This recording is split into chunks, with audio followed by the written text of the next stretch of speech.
from everything I'm doing for you. All the brain scans and all the testing.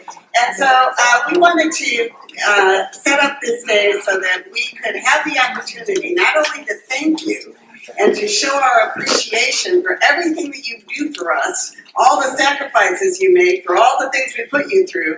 We want to let you know exactly what it is that we're learning and the new questions that you're helping us to develop as we push the field further and further into the future for understanding aging and the earliest changes of Alzheimer's disease. So all of us cannot thank you enough for being here. I also want to introduce several other people who are investigators here in the room so that you get a chance to ask questions of them as well.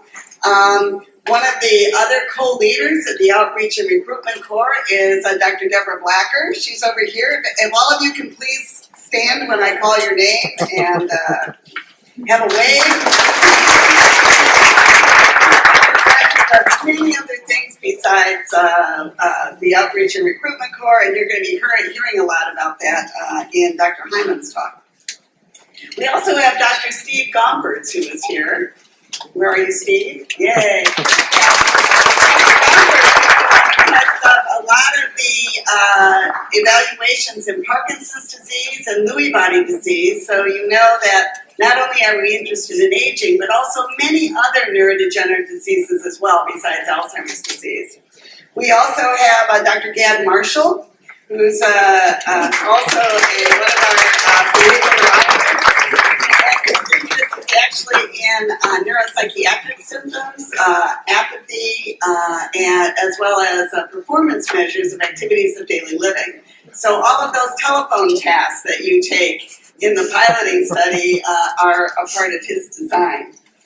We also have three wonderful neuropsychologists that I would like to stand up, and that's Rebecca Armorillo, Kate Papp, and Michelle Brianna.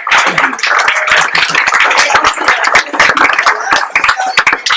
Dr. Armorillo does a lot of work in what we call subjective memory concerns.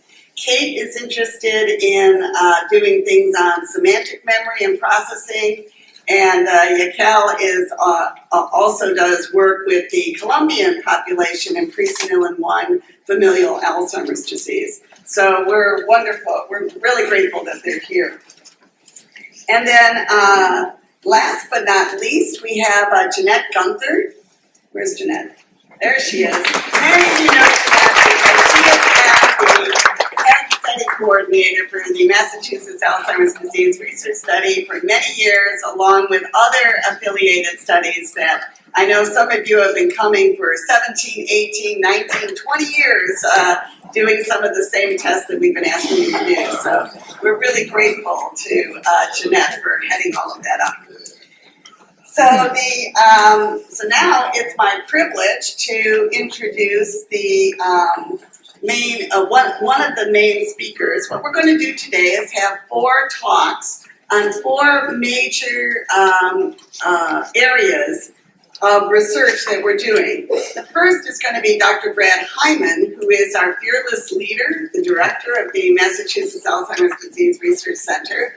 He's a professor of neurology at Massachusetts General Hospital.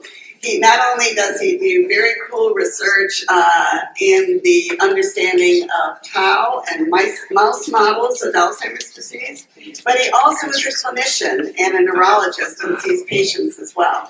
So I'm going to ask him to tell you what we have learned from all the different kinds of testing and samples that we gather from the Massachusetts Alzheimer's Disease Research Center.